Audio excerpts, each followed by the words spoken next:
Magandang araw po sa inyong lahat. Welcome sa Life and Things channel. Magbigay lang po tayo ng reaksyon hinggil dito sa balita sa Filipino Star ngayon from Gemma Garcia. Ang pamagat, Palasyo, Lebiste Files, haka-haka lang. Basahin po muna natin. At dito po galing ang article na yan. Pakita lang po natin. Po, ang article na yan. Naniniwala ang Malacanang na haka-haka lang ang sinasabing Lebiste Files. Sinabi ni Falas Press Officer Attorney Claire Castro na hindi pag-aaksayahan ng panahon ng palasyo ang sinasabing files kung saan naglalaman umano ito ng pangalan ng mga opisyal ng gobyerno na sangkot sa maanumalyang proyekto ng DPWH. Kabilang sa sinasabing nabanggit na pangalan dito ay ang mula sa tanggapan ng ehekutibo tulad ng Office of the Executive Secretary at Special Assistant to the President. Ayon kay Castro, marami sa sinasabing Lebiste Files ay may mga bersyon na hindi magkakatugma tulad ng nakasulat na may annotations, mga pangalan ng mga gabinete at mga iba't ibang bersyon naman na walang gaanong nilalaman. Kasabay nito, ipinauubayan naman ni Castro sa kamay ng ombudsman ang pag-authenticate o pagpapatunay ng Lebiste Files. Giit pa ng tagapagsalita ng palasyo na ang mga kwentong walang pinanghahawakang matibay na ebidensya ay mananatiling isang haka-haka lang, kaya mas mabuting hintayin na lamang ang tanggapan ng ombudsman na magsalita tungkol dito sa mga nasabing files. Bigyan po natin ito ng pag-aanalisa at reaction. Sa konteksto ng haka-haka lang na ipinahayag ng Malacanang na ang mga tinaguriang Lebiste Files ay hindi maaasahang ebidensya. Ayon sa Palace Press Secretary Yusek Claire Castro, maraming bersyon ng dokumento at hindi pare-parehas ang nilalaman, kaya hindi ito dapat pagbatayan ng alegasyon, at sinasabi rin ng palasyo na pinagkakatiwala nila ang verifikasyon sa ombudsman o parang ipinapasa nila sa ombudsman. Sa reaksyon ng pagsusuri, malinaw dito ang pag-iwas ng palasyo.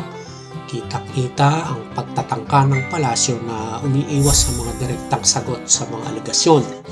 Sa halip na malinaw na ipaliwanag o tinuturing ang dokumento bilang subject ng investigasyon, tinipiling itulak ang responsibilidad sa ombudsman. Ang ganitong pag-iwas ay madaling makita ng publiko bilang taktika para i-minimize o baliwalain ang issue na nagdudulot ng higit pang kawalan ng tiwala. At ang pagtatanggol ni Yusek Castro ang nagbibigay diin ng sabi niya ng inconsistency sa mga Lebiste Files at tila pagtatanggol sa administrasyon. Kaya sa pagbibigay ng mga malinaw na paliwanag, bagamat may punto naman na dapat i-verify ang impormasyon, pwede rin itong tingnan na bilang pagsasabi na walang ebidensya. Kaya huwag niyo na kami sigawan na nakaka-prostrate sa mga naghahanap ng accountability. Kahit may mga questionable na aspeto ang mga dokumento, hindi rin dapat basta i-dismiss bilang haka-haka lang. Ang mga aligasyon ng katiwalian sa DPWH at iba pang proyekto ay seryosong issue na dapat harapin ng transparent at responsable. Hindi ipagpatabo yan sa paliwanag na hindi verified. So, ang pananaw ng publiko hinggil dito, maraming netizen ang nag-react. May mga halo pang pangungutya at pagdududa. At tila pagtatanggol ng palasyo at ang pag-iwas sa direktang sagot ay nagdudulot ng impresyon na may itinatago o hindi gustong ma-expose na detalye. Kaya lalong lumalala ang skepticism sa administrasyon. Sa political na implikasyon naman, ang insidenteng ito ay pwede rin gamitin bilang Pwedeng gamitin ng oposisyon bilang halimbawa ng kakulungan ng transparency. Sa kabilang banda, ang administrasyon ay pwedeng magpahayag na sila ay maingat at sumusunod sa legal na proseso.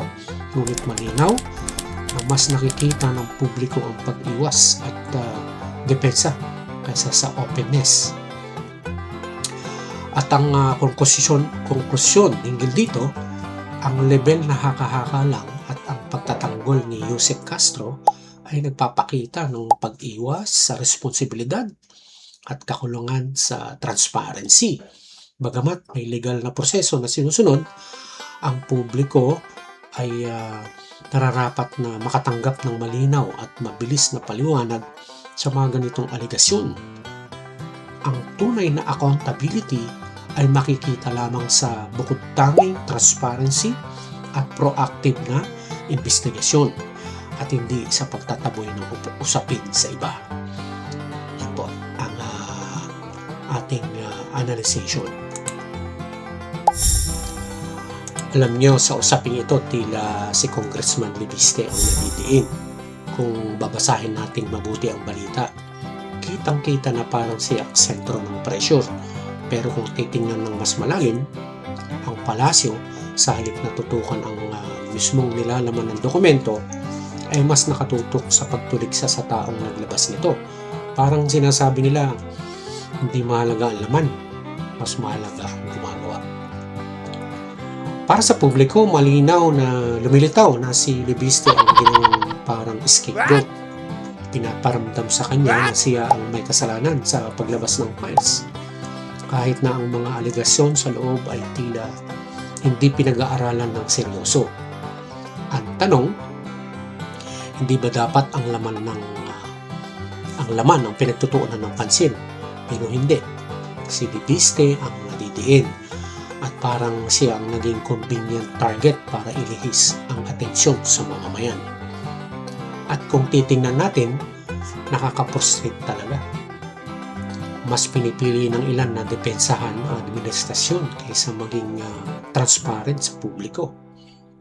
Para sa ordinaryong tao, parang sinasabi, huwag kayong mag-alala sa katotohanan.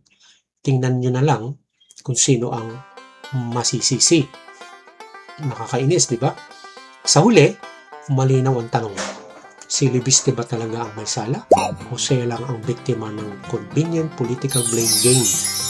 Ang sitwasyong ito ay magandang ipaalala na bilang mamamayan, kailangan nating maging mapanuri. Huwag basta-basta maniwala kung sino ang sinisisi. Ang mahalaga, alamin natin ang ebidensya, ang dokumento, at kung ano talaga ang pinapakita nito, kasi dito nakasalalay ang tunay na hustisya. At siyempre, habang nagkakakontrobersya, nakaka-curious din, di ba? Kung bakit laging may scapegoat. Sa mga ganitong sitwasyon, parang palaging may napipintahang ilalagay sa spotlight. Pero ang totoo, ang problema ay nananatiling tahimik at hindi natutugunan. Yan. Kung nagustuhan niyo po ang video na ito, huwag naman pong kalimutan mag-like at mag-subscribe. Hanggang sa muli, maraming salamat!